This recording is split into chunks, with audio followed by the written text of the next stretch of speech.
The continuation of part 3 of the story of the apocalyptic times of televised Zion and the Watchman by Jashar the Jasherite, the Watchman, the televised Zion. And Moses and Eleazar the priest and all of the princes of the congregation went forth to meet without the camp. To meet them for without the camp. And Moses was wroth with the officers of the host and with the captains over the thousands and the captains over the hundreds, which came from the battle. And Moses said unto them, Have you saved all the women alive? Behold, these caused the children of Israel through the counsel of Balaam to commit trespass against Yahweh in the matter of Peor. And there was a plague among the congregation of all of the Yahweh. Now therefore kill every male among the little ones, and kill every woman that has known man by lying with him. But all of the women, children that have not known a man by lying with him, keep alive for yourselves. And do you abide without the camp 7 days. Whosoever has killed any person, and whosoever has touched any slain, purify both yourselves and your captives on the 3rd day and on the 7th day. Purify your raiment, and all that is of skins, and all the works of goat hairs, and all things made of wood. And Eleazar the priest said unto the men of oil which went to the battle, This is the ordinance of the law which Yahweh commanded Moses. Only the gold, and the silver, and the brass, and the iron, and the tin, and the lead, everything that may abide the fire, you shall make it go through the fire, and it shall be clean. Nevertheless, it shall be purified with the water of separation.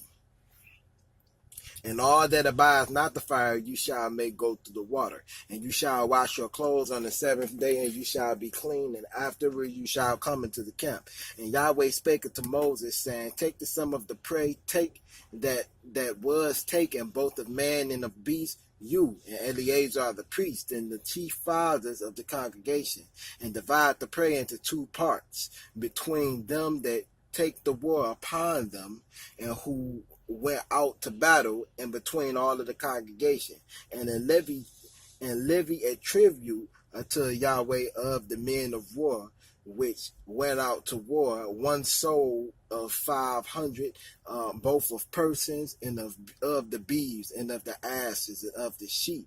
Take it of their half, and give it unto Eleazar the priest for a heave offering of the Yahweh. And of the children of Israel's half, you shall take 1 portion of 50 of the persons, of the beeves, and of the asses, of the flocks, and of all the manners of the beasts, and give them unto the Levites, which keep the charge of the tabernacle of the Yahweh. And Moses and Eleazar the priest did as Yahweh commanded Moses, and the booty, being the rest of the prey which the men of war had caught, was 600,000 and 70,000 and 5,000 sheep, and 312,000 beeves, and 301,000 asses, and 32,000 persons in all, of women that had not known man by lying with them. And the half which was the portion of them that went out to war was in the number 300,000, 30,000 and 500 sheep. And the Yahweh's tribute of the sheep was 615, and the beeves were 36,000, of which Yahweh's tribute was 312, and the asses were 30,500, and of the which Yahweh's tribute was 301, and the persons were 16,000, of which the Yahweh's tribute was 32 persons. And Moses gave the tribute which was the Yahweh's heave offering, and to Eleazar the priest was the Yahweh commanded Moses. And the children of Israel's half which Moses divided from the men that warred. Now the half that pertained to the congregation was 300,000 and 30,000 and 7,000 and 500 sheep, and 36,000 beeves, and 30,000 asses, and 516,000 of beasts, and gave them unto the Levites. which kept the charge of the tabernacle of the Yahweh, as the Yahweh commanded Moses. And the officers which were over thousands of the host, captains captains of thousands and captains of hundreds, came near unto Moses, and they said unto Moses, your servants have taken the sum of the men of war which are under our charge, and there lacketh not one man of us. We have therefore bought our oblation for the Yahweh.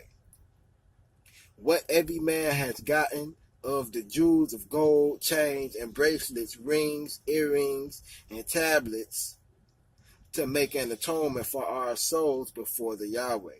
And Moses and Eleazar the priest took the gold of them, even all wrought jewels, and all the gold of the offering that they offered up to the Yahweh. Of the captains of thousands and of the captains of hundreds was 16,750 shekels. For the men of war had taken spoil, every man for himself. And Moses and Eleazar the priest took the gold of the captains of the thousands and of hundreds, and brought it into the tabernacle of the congregation for a memorial for the children of Israel before the Yahweh. Deuteronomy chapter 1, the third chapter of the foundational chapters of the original rabbinical order. These be the words which Moses spake unto all Israel on this side of Jordan, in the wilderness and in the plain over against the Red Sea, between Paran and Tephel and Laban and Hazaroth and Dizahab. There are 11 days' journey between Herod by the way of Mount Seir to Kadesh Barnea. And it came to pass in the 40th year, in the 11th month, on the first day of the month, that Moses spake unto the children of Israel according to all that the Yahweh had given him in the commandment unto them. Again, these are the 5 chapters of the teaching priests and the captains who become the 70 elders of the Torah. Those captains, according to the Obara, were the rabbis. Again, the actual captains were the rabbis according to the Torah. To be continued. After he had slain Sihon, the king of the Amorites, which dwelt in Heshbon, and Og, the king of Bashan, which dwelt at Ashtaroth and Edrei, on this side Jordan, in the land of Moab, began Moses to declare this law, saying, the Yahweh, our Allah, spake unto us in Horeb, saying, you have dwelt long enough in this mount. Turn you and take your journey and go unto the mount of the Amorites, and unto all of the places nigh thereunto, in the plain, in the hills, and in the vale, and in the south, and by the sea, to the land of the Canaanites, and unto Lebanon, unto the great river, the river Euphrates. Behold, I have set the land before you. Go in and possess the land which the Yahweh sware to your fathers Abraham, Isaac, and Jacob, to give unto them and to their seed after them. And I spake unto you at that time, saying, I am not able to bear you myself alone. The Yahweh our Allah has multiplied you, and behold, you are this day as the stars of the heaven for multitude. The Yahweh Allah of our fathers make you 1,000 times so many more as you are, and bless you as he has promised you. How can I myself alone bear your cumbrance and your burden and your strife? Take you wise men and understanding and known among your tribes, and I will make them rulers over you. And you answered me and said, the thing which you have spoken is good for us to do. So I took chief of your tribes, wise men and known, and made them heads over you, captains over thousands, chief and captains over hundreds, and captains over 50s, and captains over 10s, and officers among your tribes. And I charged your judges at that time, saying, hear the causes between your brethren, and judge righteously between every man and his brother, and the strangers that is with them. You shall not respect persons in judgment, but you shall hear the small as well as the great, and you shall not be afraid of the face of man, for the judgment is Allah's. And and the cause that is too hard for you, bring it unto me, and I will hear it. And I commanded you at that time all of the things which you should do. And when we departed from Horeb, we went through all of the great and terrible wilderness which you saw by the way of the mountain of the Amorites, as the Yahweh our Allah commanded us. And we came to Kadesh Barnea, and I said unto you, you are come unto the mountain of the Amorites, which the Yahweh our Allah doeth give unto us. Behold, the Yahweh our Allah hath set the land before you. Go up and possess it, as the Yahweh Allah of our fathers has said unto you. Fear not, neither be discouraged. And you came near unto me, every one of you, and you said, we will send men before us, and they will search out the land and bring us word again by what way we must go up, and into what cities we shall come. And the saying pleased me well, and I took 12 men of you, one of a tribe, and they turned and they went up into the mountain and came unto the valley of Eshcol and searched it out. And they took the fruit of the land in their hands, and they brought it down unto us, and they brought us word again and said, it is a good land which the Yahweh our Allah doeth give us. Notwithstanding, you will not go up, but rebelled against the commandment of the Yahweh our Allah. You murmured in your tents and said, because the Yahweh hated us, he has brought us forth out of the land of Egypt to deliver us into the hand of the Amorites to destroy us. Whether shall we go up? Our great and our brethren have discouraged our hearts, saying, the people is greater and taller than we. The cities are great and walled up to heaven. And moreover, we have seen the sons of the Anakim there. Then I said unto you, dread not, neither be afraid of them. The Yahweh your Allah, which goeth before you, he shall fight for you according to all that he did for you in Egypt before your eyes, and in the wilderness, where you have seen how that the Yahweh your Allah bear you as a man doeth bear his son, in all the way that he went until you came into this place.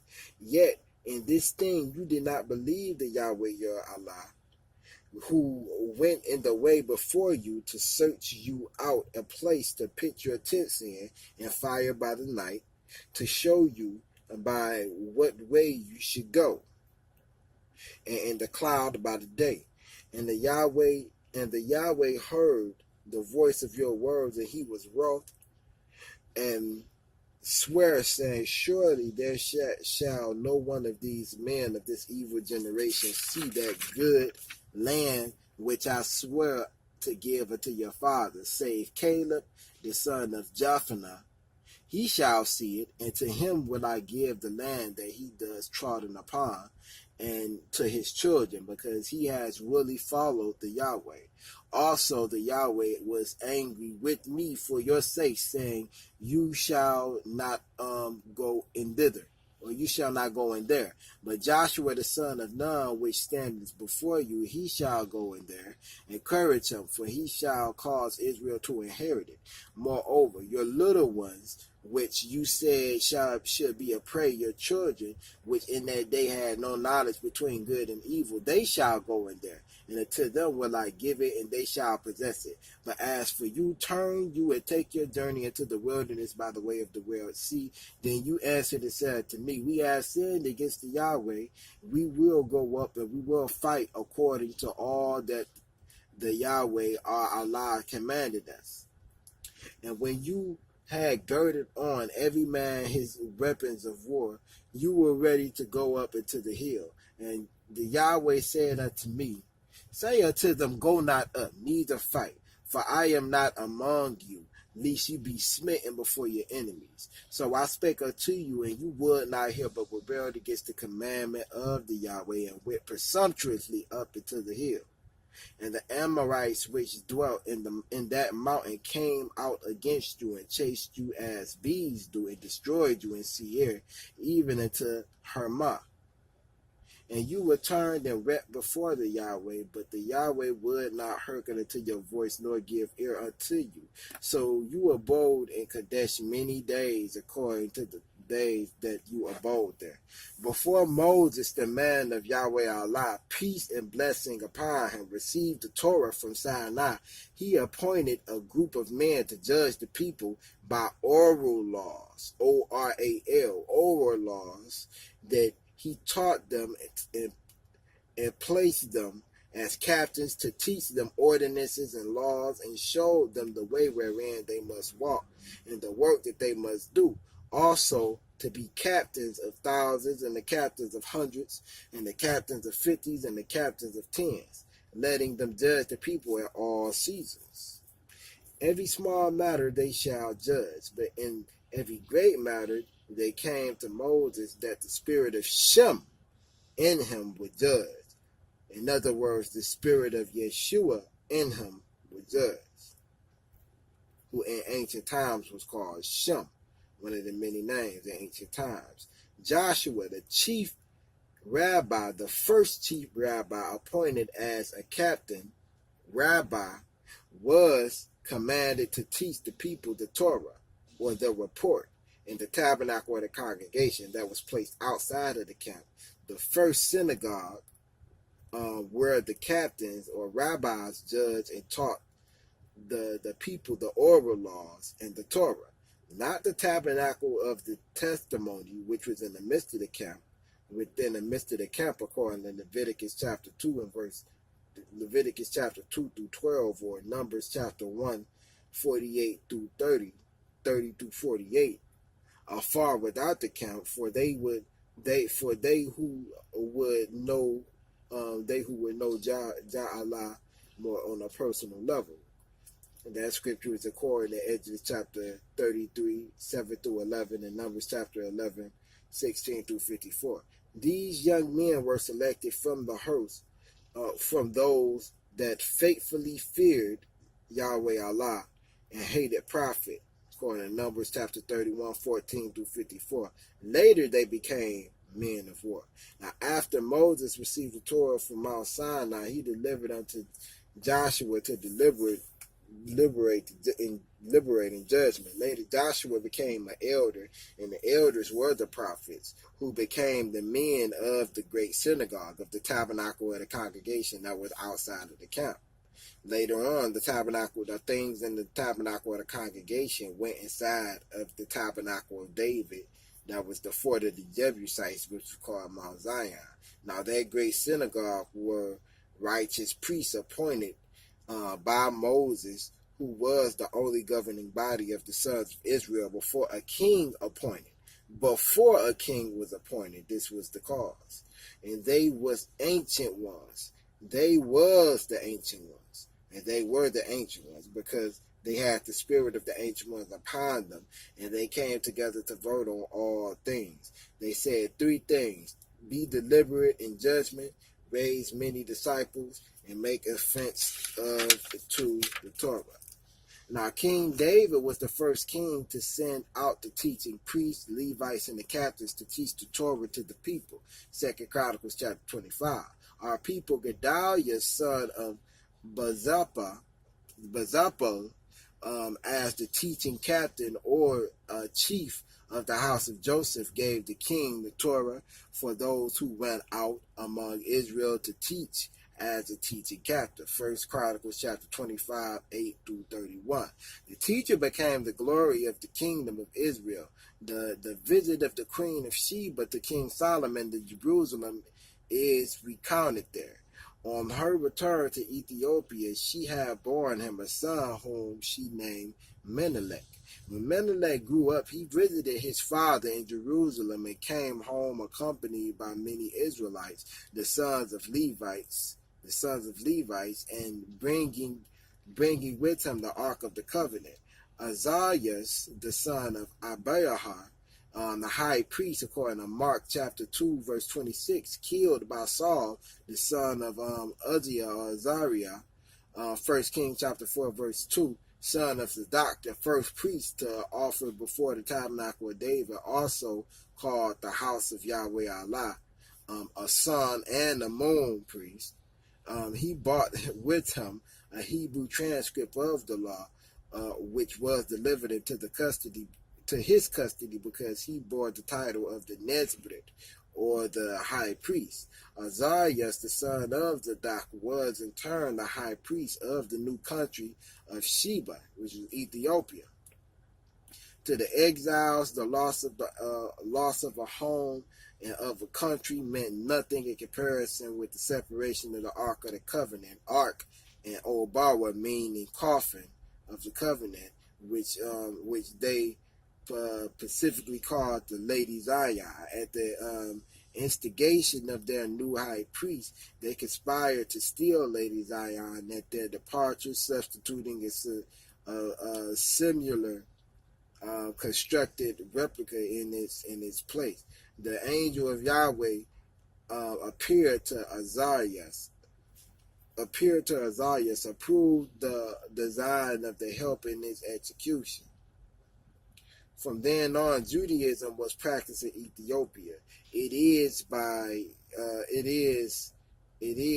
cited by some authorities that the Falasha tribes of the northern Ethiopia, who practice a form of Judaism and to this day are descendants of the Israelites. And the form of Judaism professed in the apparently development of a pre-Talmudic type of worship. Information about the introduction of Judaism into Ethiopia is also found in the scripture called Kebranigus and the Kebranigus. At that time, Nahana, the son of Canaan, of the tribe of Simeon, Genesis chapter 46, verse 11, and 1 Kings chapter 22, verse 11, discovered the country of substitute called America. In the days of Jehoshaphat, who was the second king to send out the teaching priests, Levites, and captains to teach the Torah to the people, 2 Chronicles chapter 17, the Levites was called masters. At this time, because of these Levites, the word rabbi or increase came to mean over time Adonai or masters. Our father Jehonanah, the son of Janeth, of the tribe of Joseph, Ephraim, that stood with the house of King David, was chosen by the king as one of those who went out among Israel to teach as a teaching captain, or a rabbi, in other words, captain, rabbi. So 2 Chronicles chapter 17, verse 15. His clay seal impression was found in Baghdad and was dated from the 6th century BC, showing how far he traveled teaching the Torah. Later, these teaching priests, Levites, and captains came to be the men of the great synagogues, which was the tabernacle or the congregation placed outside of the camp. Later, those things inside the tabernacle congregation going into the tabernacle of David, the fort of the Jebusites, until this very day, and not elders as prophets. So now, again, this is the story of the apocalyptic times of televised Zion and the Watchmen. And this previously read prior was specifically spoken on covering the teaching captains and the rabbis, how we would know our teachers and our rabbis in this time, because it would be in this time all tied to the televised Zion and in the fort of the Jebusites, which would be in southern Jerusalem, in the desolate place that would have to be rebuilt again, where the feast would be performed. And according to 2nd Esdras chapter 2, verse 38, those who would be coming to the feast and being taught by those captains and those rabbis in the house of Joshua, the son of Nun, of the Amoriel family, would be considered those who received their seals during the feast, which was the reason for the book of Numbers, which was the whole point of reading that whole testimony of those 5 books and those 5 chapters specifically, speaking on the Torah and the people that taught the Torah, and how we got the ordinances of who and how and what the teachings of the Torah. Now, concerning in continuance with the story of the apocalyptic times of Telerized Zion and the Watchmen. 1967, there was a letter given from Van Buren until Dr. Martin Luther King in 1967, ordering or giving confirmation that the children of Israel, or the Afro-American, had clear leeway to come unto Israel. They were given permission to come actually to Israel. And April 27th, 2002, there was an invitation sent out to all of the camps and all of the nation of Israel as a whole by the house of Joshua, from specifically the Moriel family, Joshua Moriel, who to this very present day is in Mount Zion, still calling our people up for the feast days, and who still to this day is the reason why the language was preserved, and still to this day fulfills, according to Hosea chapter 2, that prophet that would be a snare unto the people, or that would be known as a snare unto the people, because the people wouldn't accept him, and the people would deny the gospel of Yeshua and the covenant of salt that would be made in this desolate place, which our brothers and sisters confuse with the temple. Again, that was given out in April 27th, 2002. Now, this is a lesson concerning this is a teaching, and this is a foreword concerning Zion from Joshua Moriel. Judges chapter 9, verse 6 and verse 20, and 2 Kings chapter 12 and verse 20. The leper chamber was to the right approach to the porch, and the porch is before the walking up through the left or the right side, being a broad and a narrow path in front of the long sitting like place that the elders had set all through the scriptures, which was the place where the 70 elders had set. We will pray and kneel at the left millow. Exodus chapter 30, verse 11 through 15. As each man comes up, he receives a number and the seal in his right hand and in his forehead, which is where the book of Numbers comes from. Eventually, Joel chapter 2, verse 15 through 18, the 144,000 will come there, which is where the Messiah will come, specifically on the Mount of Olives, which would be 4 miles away, according to distance, which was a Sabbath day's journey. Now, there was a wide path on the left and a narrow path on the right. You'd come in approaching the Millows through the first ride path and go out of the and you will actually go out. You will go out of the left path, which represented the phrase, many are called, but few are chosen. The outer walls along the northeast gate toward the northeast gate tower is 4.5 meters long, which the elders sat upon the built ashlons. Iron Age is the time that David ruled. 6 artifacts from David's time, 11 artifacts from Solomon's time, Babylonian period. From the Babylonian period, 83 artifacts in Aramaic was found. Between 595 AD and 600 BC is when the kingdom finally had fallen. After the Babylonian period was the Hellenistic Maccabean period. Then the Roman Empire period proceeded. This house we're speaking of is the Mount Zion and Telerad, Israel. This house existed past the Roman Empire period. The Maccabees came and did, even during that Hellenistic period, their light ceremony, which was called Hanukkah, in Zion, and actually built the altar that's there in that present day inside of the second right to the left, walking in to the holy house of Ja'alah. During that time, the temple was destroyed, but the state of Zion, the Maccabees came back, and they laid its foundation, but they stopped laying the foundation. They didn't complete it. They foretold it would be built. It wouldn't be completely built till the time the Messiah. And I write unto you how unto the midst of Zion's gathering of the 144,000. That the temple was built by Herod, the third temple that is, was built by Herod, the Edomite, who built and left of Zion for the past plowed fields, before the past flowed fields that was spoken, and not built in the same place as Solomon's temple in Mount Moriah. It was built toward it was built at Fort Antonio.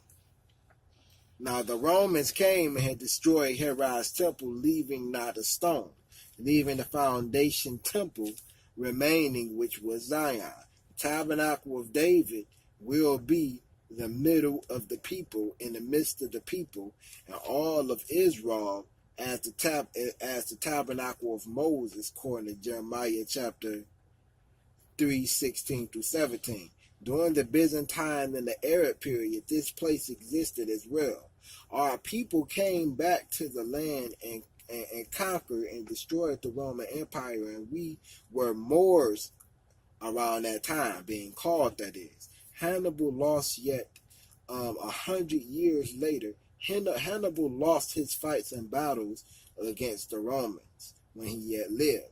Yet 100 years later, his descendants came and took Rome and burnt Rome, which is why the archaeologists are still today digging in Rome, and we ruled all Europe until the Black King James Charles Stewart. When Judah went down into Egypt, Fa'ira Eloi had made a vow to Judah to take the name of Jehovah out of their mouths. This is why during that time they only referred to the Most High as Allah. At the point of the Ottoman Empire, the Christians and the Arabs confined it together against our people and said in an Aramaic agreement not to ever let the children of Israel back into the city of Tel-Arad, Israel, which was the geographical Mount Zion. When the whole land was renamed Palestine before the transatlantic slave trade began. The Ottoman Empire under the Islamic Caliphate is the longest ruling empire, not Rome. 1930 AD to 1918 AD, having parts of Europe, the Middle East, North Africa, and Spain under its authority. Around 800 AD, the Arabs covered this place with sand years after Hadrian, who came up with the initial plan to keep it hidden from the initial Israelites. Yet we left artifacts in the Byzantine period as Moors being an Egyptian influence, since when we first had fled during the Rome period, we had first went into Egypt. Egyptians spoke Arabic dialect, which was the language of Egypt. When you go into Ethiopia, Saudi Arabia, Egypt, Medo-Persia, or Iraq, they all speak certain form of Arabic. They all don't understand each other because all are portions of the ancient Egyptian language. Since they did rule all of these areas after the time during the Byzantine period, we spoke the language of Arabic also. We had abandoned our country and our language. The nations carried Ephraim out, but Judah ran out in fear, which was the southern kingdom. During the Byzantine Empire, we took back Jerusalem and ruled it 300 years. Abraham and the sons of Ishmael came from an Egyptian woman. Abraham and the sons of Ishmael came from an Egyptian woman, or Ishmael came from an Egyptian woman. I don't mean to say Abraham, sorry. These women taught their sons the language of Egypt, which later became known as Arabic. In Egypt, before Moses, idolatry was legal. Again, in Egypt, before Moses got the law, the testimony of Sinai, the idolatry was legal. Our people worshiped images, a Allah, and separated and separate images of Yah, and it was legal. So our people was wrapped up in Baal worship, and our people, some worship Allah and some worship Jah, in other words. It became illegal when the law came and became to our people as a testimony, and we became a separate people to the Most High. We had to then take off our Egyptian cross and statues down of Horus and Isis and Osiris. Horus was the star, Isis the god of the moon, Osiris was the god of the sun, and we worship the god of the moon and the god of the sun. Jehovah Allah was the masculine. Jehovah Allah was the masculine. Jehovah was the feminine. Shem is the God within a part of the Trinity, referring to the son of Allah, whom our people called Asterisk in ancient times. So Allah was the masculine. Jehovah was the feminine. Today, during the time where this thing was recorded, was 7/19, 2016, and we were in the day before the Pentecost, when we were going to the land in the second day of the week. Now, Joshua didn't trust me at that time, and around the time, and I was a Judas, as if in his eyes, who will betray him, and I was very quiet and never argued, and never was in the midst of the madness. My uncle, which was the Kohen of the Mona community on my mother's side of the family, was his enemy, and Eltron at this time had denied Zion and didn't believe that Zion was Telerad anymore after he was a student for a period of time, had but believed that Bethel was then the Mount Zion. I distanced myself from Eltron, and the truth had come out, and this was overthrowing the elders. That which is the Mona community was a consistent throughout all of history. The overthrowing of the elders in the Mona community was a consistent trial from our people throughout every return in our history. This happened in my time with Ben Ami. It happened to him, and which he did to his elders. Before Ben Ami's time, there was a division of Noble Drew Ali and Marcus Garvey from under Warren Robinson, who became from under Warren Robinson. So the same thing, or again, from the time of Moses, when his spirit spread abroad to the 70 elders, in the time of the judges toward the kings, the captains often took and overthrew the elders and were supposed to govern the community. The main prophets, as Isaiah, Ezekiel, etc., were supposed to be the main elders in the time frames, but they weren't. In the time of 1860 to 1865 was the time we were in slavery. Still, a man named William Crowdy, started what is called the School of the Prophets. Samuel Robinson, Joshua's family, presented a stone of ancient Obara and foretold it why the oppressors didn't want the Israelite people to read in fear of getting us back to our Torah and our language, especially during the time of the revelation of the Mount Zion, Ira Zajana. The significant thing about this Pentecost is that the Ala'i of our fathers always poured out his spirit on flesh on the Pentecost. And this was going to be the first time in thousands of years that the 12 loaves of showbread were going to be set upon the table of showbread. An example of this is during the time of the apostles when the Spirit was coming upon them.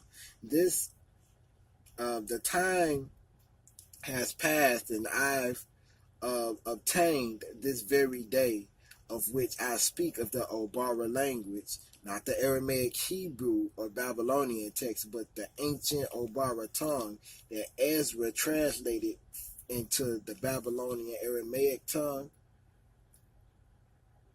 that which is the translation and that which is the font. And there were others there when I recorded its functions, being one of maybe 2 or 4 living who was the language had understanding, who there of the language had understanding. And from this day specifically, I traveled through the states and give the times and the seasons and the location of Zion to the land as our forefathers have done in the past. Let my voice forever and eternally be as a testimony throughout all generations, according to the statute and the testimony of Yeshua in the kingdom of Mount Zion, for a covenant of salt, in the name all in the glory of Elijah of Fa'i wa Aloi. I'm just a watchman and a servant of Fa'i wa Aloi in the name of the begotten Son, Yeshua. By the end of Yeshua's ministry, he partially fulfilled the time of three items. By his sacrifice, Yeshua provided a way for sin to be forgiven and became atonement for our sins, reconciling us to the Ala'i, according to Colossians chapter 1, 19 through 20. And he will finish completing these first 3 and fulfill the final 3 after his return. The fulfillment of the prophecy in Daniel 9 chapter 25 and the 70 weeks of the prophecy represent a period of 470 years based on biblical principle that the prophetic scripture often uses a day to represent a year. Ezekiel chapter 4 verses 4 through 6, and Numbers chapter 14, 33 to 34. The verses 25 to 27, the period of 70 weeks is divided into 3 time periods: 7 weeks, 49 years, 62 weeks, 434 years, and 1 week, 7 years. And 70 weeks of Daniel were to begin from the going forth of the command to restore and to build Jerusalem, verse 25. And 457 BC, in the 7th year of his reign, King Artaxerxes issued the decree giving Ezra permission to return to Jerusalem and to complete the efforts to rebuild the city. Ezra chapter 7, 6 through 10, and Ezra chapter 9, verse 9, using in 457 BC as the starting point. We see that during the first 7 prophetic weeks, 49 years, the Israelites who returned rebuilt the walls in the city of Jerusalem despite the efforts of their enemies to overthrow their work. So 457 to 408 BC, the Messiah will come after another 62 weeks, 434 years. Counting 434 years from 408 BC bring us to 27 AD, the year during which Yeshua was baptized and started his work as the Messiah. The first phrase in verse 26 says that the Messiah would be cut off after 62 weeks. After 62 weeks, counting the first 7, a total of 69 prophetic weeks of 483 years.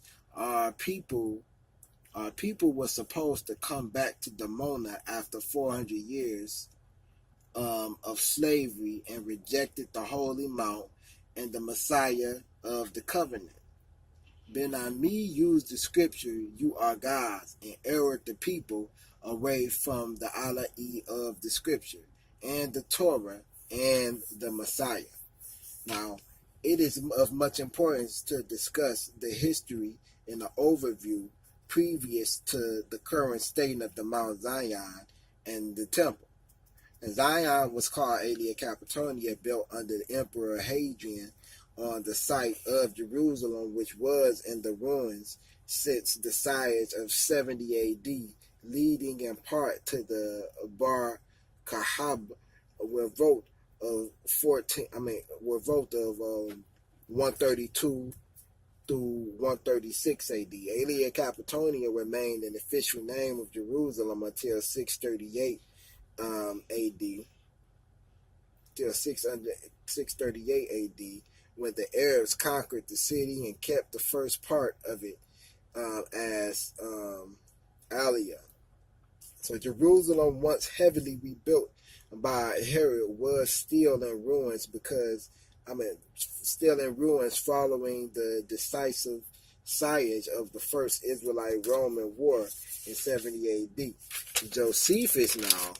Josephus, a contemporary historian and an apologist for the Israelites who was born in Jerusalem and fought the Romans in that war, said that Jerusalem was so thoroughly razed to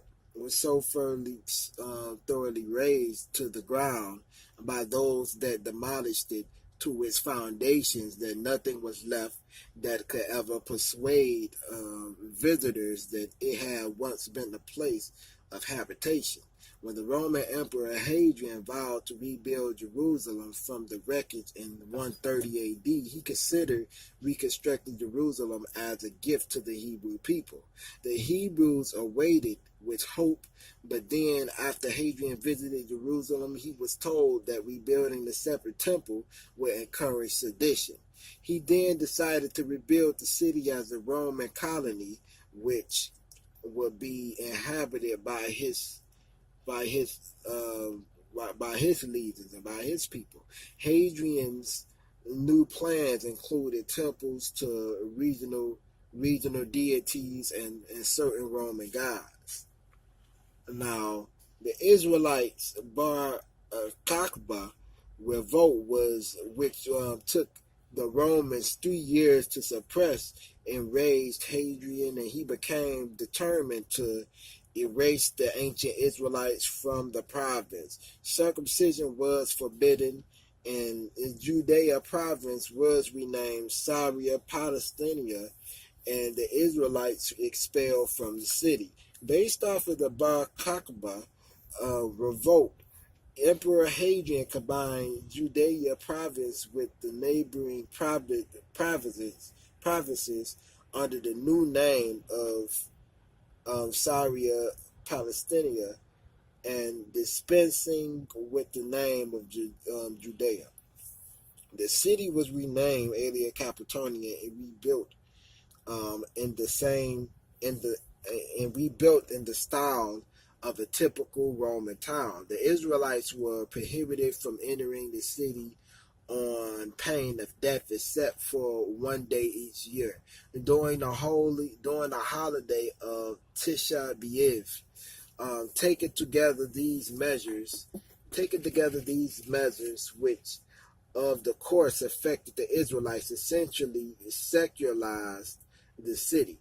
The ban was maintained until the 7th century, though our people would soon be granted an exemption.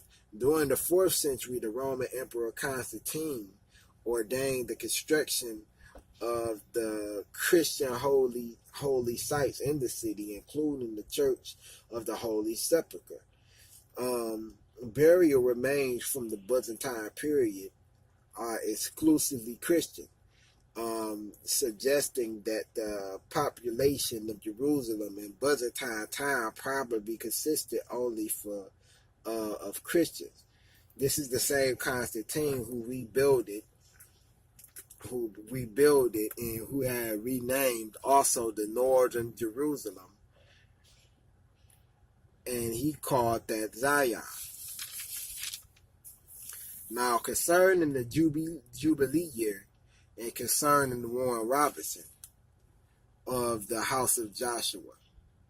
Now, these are quotes of Hoshua or Moriel of the original black Indians of the house of Joshua during the dispensation and this is the story of the story of the apocalyptic times of Telerized Zion and the Watchmen. Yes, our forefathers, the Hebrews in America, did know that they were the children of Israel, and they did celebrate our Jubilee year in 1911, not 1915, according to the Iberian Hebrew year of 1883, the Sabbath year, Old Barra Sabbath year. Warren Robinson stood up to redeem the families of the land of America, later pronounced and called America. And because he had proof of his claim, the people of North Carolina and Norfolk, Virginia believed that he was the Messiah as priorly mentioned. So he and his followers in 1912 went through the land proclaiming liberty, saying, "And you shall hallow the 50th year, and proclaim liberty throughout all the land and to all the inhabitants thereof. It shall be a jubilee unto you, and you shall return every man into his possession, and you shall return every man into possession, and planted congregations where they had moved had occurred. When they came into New Jersey to proclaim liberty and to proclaim liberty, but Warren Robinson was betrayed by some of his followers who had later became tails to the Edomites that said that they were Jewish and were not actually Jewish, but were not actually of the Torah. But the leaders of the house of Israel at that time rejected the actual truth when Abraham Lincoln in 1865 so-called abolished slavery in America. Exactly 50 years later, in 1915, evil shepherds of the house of Israel celebrated the Jubilee year throughout all America, and not in accordance with the words spoken by the Hebrew prophet Moses, written of in the law, according to Leviticus. Now, understanding the proclaiming of liberty in 1912 by Warren Robinson, who was called Amariel, these evil shepherds of the house of Israel never taught the truth of them celebrating the Jubilee year in America exactly 50 years after their so-called emancipation in 1915. In fact, their Edomite masters found an evil way to keep our people from knowing or celebrating the Jubilee year again by deceiving them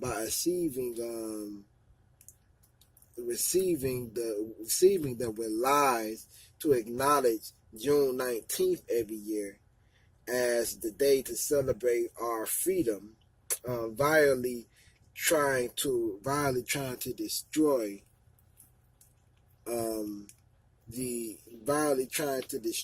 the 1617 Jubilee year as it is established unto us in our Torah.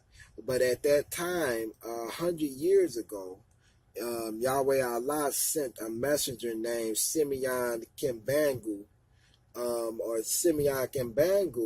and many others, saying, when the true Jubilee year will begin, it will be the beginning of the spiritual liberation, the beginning of the spiritual revolution, which will lead us to Zion. In Romans chapter 11, verse 26. The deliverer will not only liberate the Jews, but all the men and the women too. The deliverer is a black man from Africa. That is why Jesus, Abraham, Jacob were saved in Africa. And when Joseph ruled in Egypt, the Jews were saved in Egypt. Nothing is new. The coming of the Son of Man goes from the east to the west, Matthew chapter 20, verse 27. East Jerusalem, west means Africa in Latin, or Mabar. Okay, so to Christ is included between two rivers, Euphrates River and the Nile River. Africa, Egypt, Genesis chapter 15, verse 18. Galatians chapter 3, verse 15. Christ means the anointed one, or Messiah. In Zechariah chapter 4, verse 14, the Bible speaks about two anointed ones. The first who gave the sacrifice for the planet, Yeshua, and the second from Africa, who must speak and preach to the planet. I am not the source of this revelation. You did not even get 5% of it. And the source is the prophet Joseph. The source is prophet Joseph Makandubalia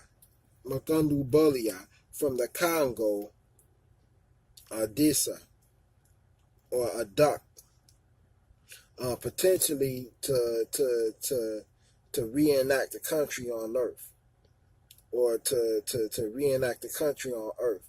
In the future, many of you will go back to Africa, and there is no future for the black man in America. So, concerning William Saunders Crowdy, who was born as a slave in Maryland in the year of 1847, he was emancipated at the age of 18 in 1865, and he served in the Union Army during the Civil War. After the war, he had traveled west to Oklahoma, where he bought a farm. Upon learning to read and to write, his human experience, along with the world events and his ability to read the Bible, led him to believe that the slaves of America were actually the true children of Israel. Eventually, he married and he raised a family in Kansas City, Missouri, but over the years, his reasoning about the Bible and his people haunted him.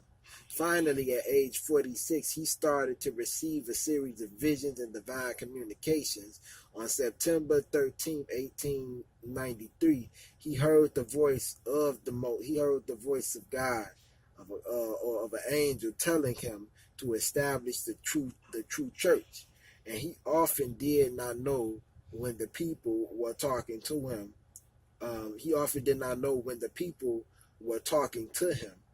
But would sit staring for a long periods of time.